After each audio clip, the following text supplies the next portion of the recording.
Hey, everybody. You're listening to Crystal here with the Plant Pusher podcast. And what's really, really exciting is that we're here with you to always talk about all things plants, colors, textures, shapes, their impacts on your life. I love working with plants. I love introducing you to new plants. And here at Plant Pusher, that's what I do. I push you straight to the plants. Hey, everybody. Welcome back to Plant Pusher. I'm Crystal. I'm your favorite plant pusher.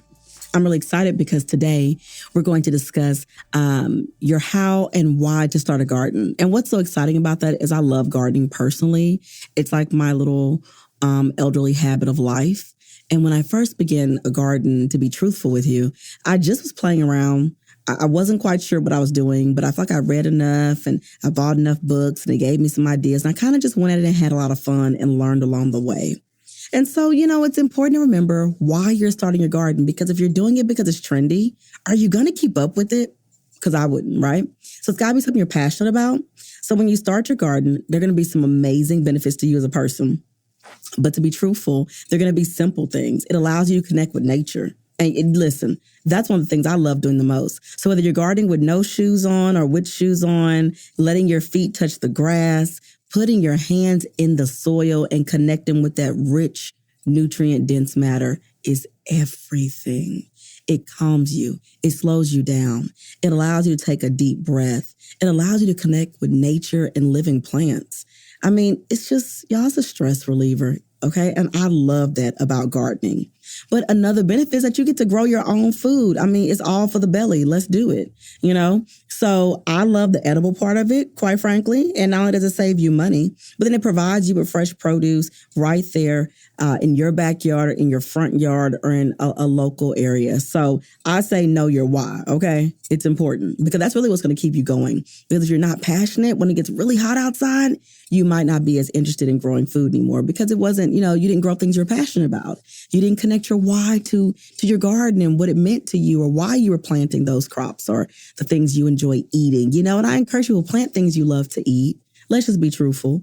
Okay. If you don't like to eat, onions, then planting them might not be your jam, right? Or maybe you plant them in a very, very small pot because you don't want a million of them because it's not your favorite, right? So it's pretty cool. So I say that because I had to really figure that out. So I only planted things that I love to eat for like 90% of the time, which is a lot of things. I love a lot of really great food. So when you're planning your garden out, you got to determine what type of garden you want. Do you want to grow flowers? You want to grow vegetables or herbs? Is there a combination? Because there are flowers you can connect with herbs that are beneficial for growing companions. You want to make sure you got the right space, the right sunlight. You want to plant in an area that's accessible for you for the things you need, and you want your plants to thrive. So these things are all really important, and they kind of go back to your why to me. So when I first started my garden, I'll be honest, I planted in the middle of my yard. It had optimum sunshine. I did 3 raised bed sets, and I divided up into like 4 feet up, maybe 5 feet a piece. So it might have been a 6 to 8 foot or 6 to 10 foot area per set of raised beds. And they were pretty tall. My beds now are much lower than those, but I'll say that it made growing not only beautiful and accessible, but I just loved it. Like I could literally walk up my backyard and go harvest potatoes or corn or strawberries or sweet potatoes or whatever I loved. So it's important that you think about how you want to access your garden and what you want to grow. But one of the things I low level, really, really love on the elderly side is prepping my soil. You could have never paid me to believe that prepping my soil would have been a joy. But what's fun about it is you can take all the stuff that you pretty much don't like or care about, that's scraps. For example, if you eat melon rinds, orange peels, eggshells, banana peels.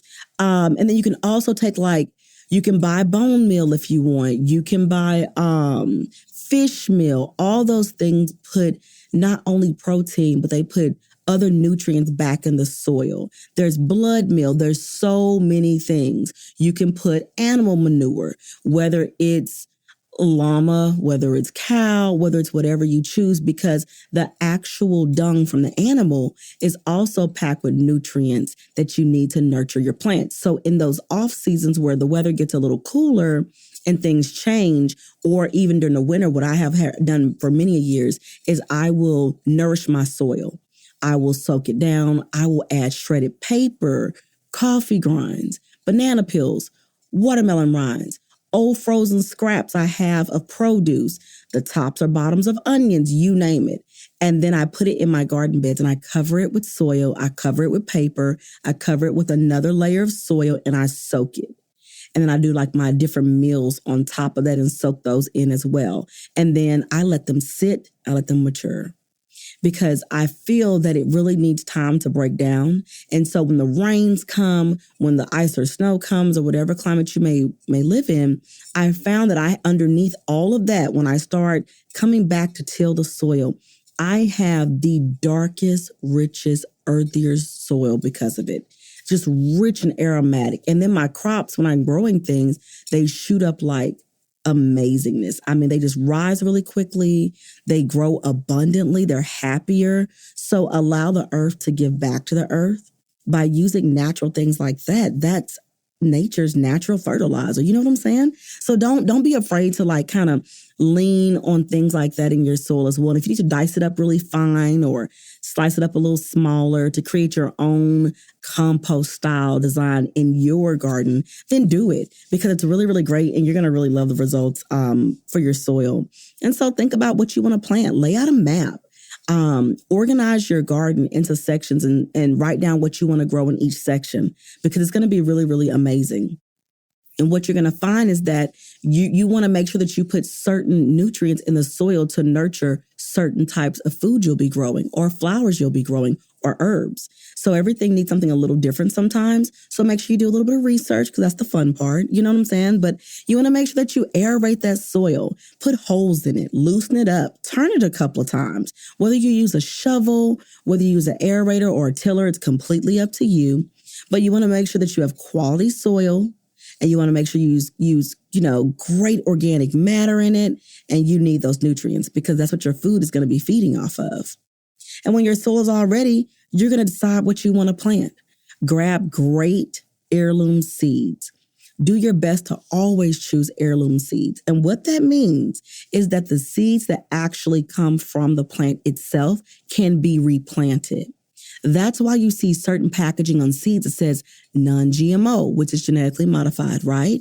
And then they'll say heirloom. Heirloom means it came. So for example, let's say that your cousin Martha was growing cantaloupe one year and she doesn't use any pesticides. She grows them natural. She uses organic soil. They come just straight from her garden. She's not certified organic, but she grew them herself. So because of that, if she used heirloom seeds, which means that she planted it, it grew a harvest for her. When you cut that cantaloupe open, you scoop those seeds out and rinse them off. And guess what you can do next?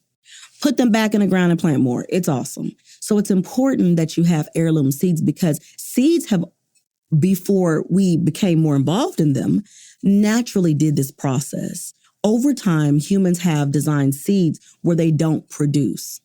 And that is why it's important that you choose heirloom seeds, so that you can grow heirloom foods that you desire to grow, and then you can turn around and harvest the seeds directly from that food source and freeze them and then replant them when you're ready. So I want you to have an excellent garden season. I want you to have fun, and I want you to know to take your time. So, step 1, pick an area that's going to be great for growing. Step 2, think about your why. Step 3, plant things you're passionate about. Step 4, make sure that you nurture that soil. And then remember along the way to ground yourself and enjoy the experience every single day, because that's what makes it beautiful. So this is Crystal. I'm here at the Plant Pusher. I am excited to bring more to you, and I love being your plant pusher. I can't wait to talk to you again, because the plants do the hard work. Stay tuned.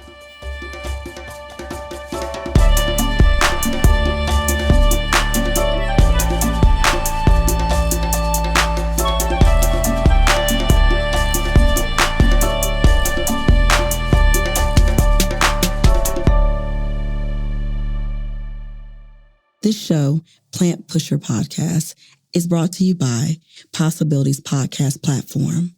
We appreciate you listening. Stay tuned. Your favorite episode is up next.